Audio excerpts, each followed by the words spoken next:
नमस्कार दोस्तों।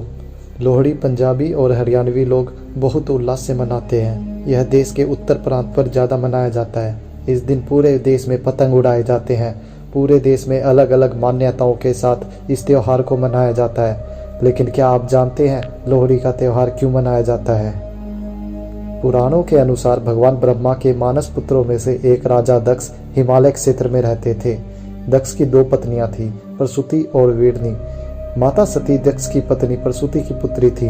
माता सती ने एक दिन कैलाशवासी शिव जी के दर्शन किए और वह उनके प्रेम में पड़ गई और सती ने राजा दक्ष के इच्छा के विरुद्ध भगवान शिव से विवाह कर लिया।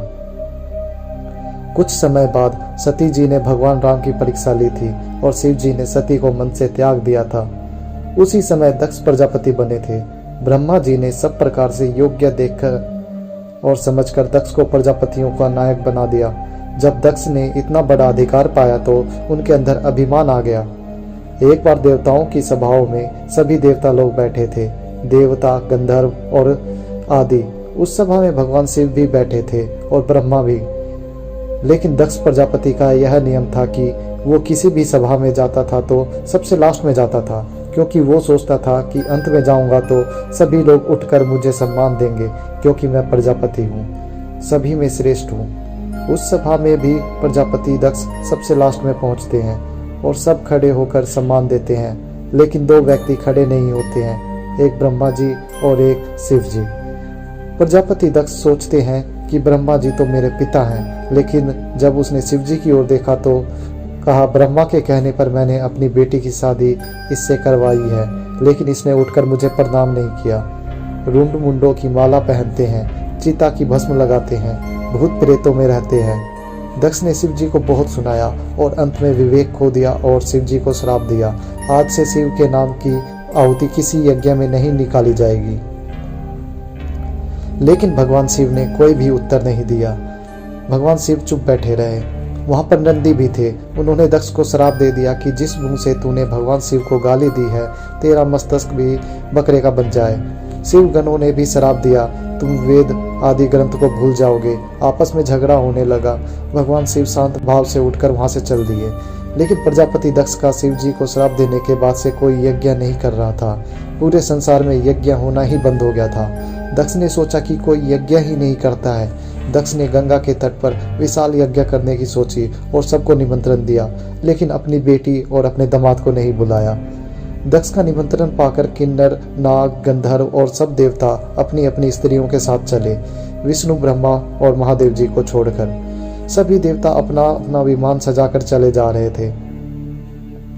माता सती ने देखा अनेकों प्रकार के सुंदर विमान आकाश में चले जा रहे हैं। सती जी ने शिव जी से इसके बारे में पूछा। तब शिव जी ने सब बातें बताई।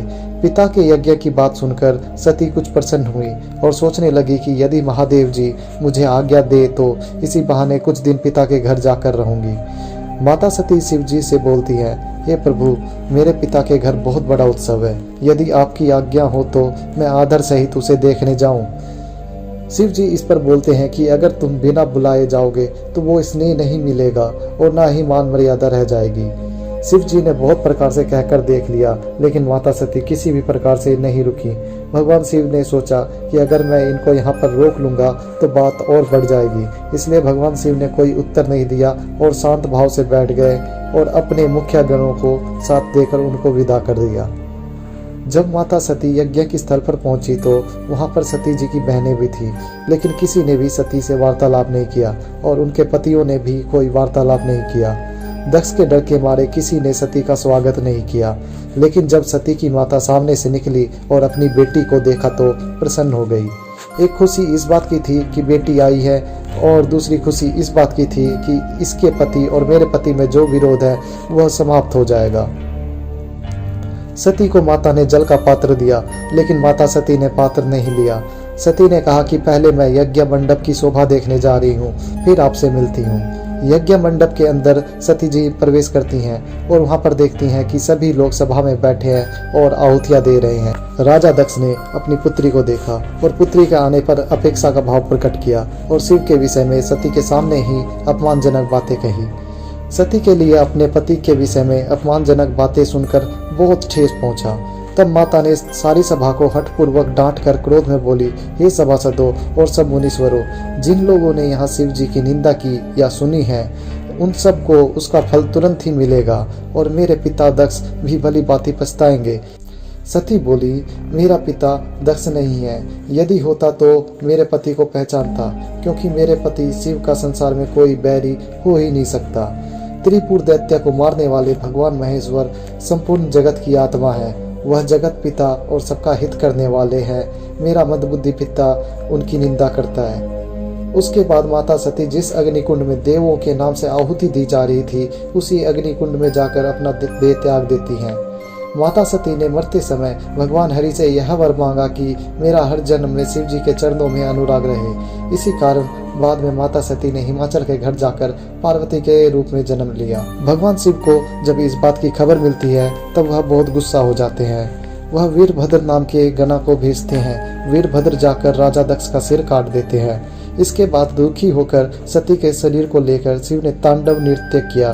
पृथ्वी समेत तीनों लोकों को व्याकुल देखकर भगवान विष्णु ने अपने सुदर्शन चक्र से सती के शरीर के टुकड़े कर दिए और सती के शरीर का जो हिस्सा और धारण किया आभूषण जहां जहां गिरा वहां वहां शक्तिपीठ अस्तित्व में आ गए।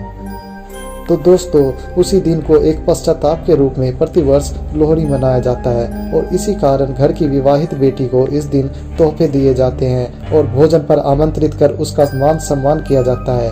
इसी खुशी में श्रृंगार का सामान सभी विवाहित महिलाओं को बांटा जाता है। दोस्तों, अगर जानकारी अच्छी लगी हो तो कमेंट में ओम नमः शिवाय जरूर लिखिएगा और चैनल को सब्सक्राइब जरूर कर दीजिएगा। धन्यवाद।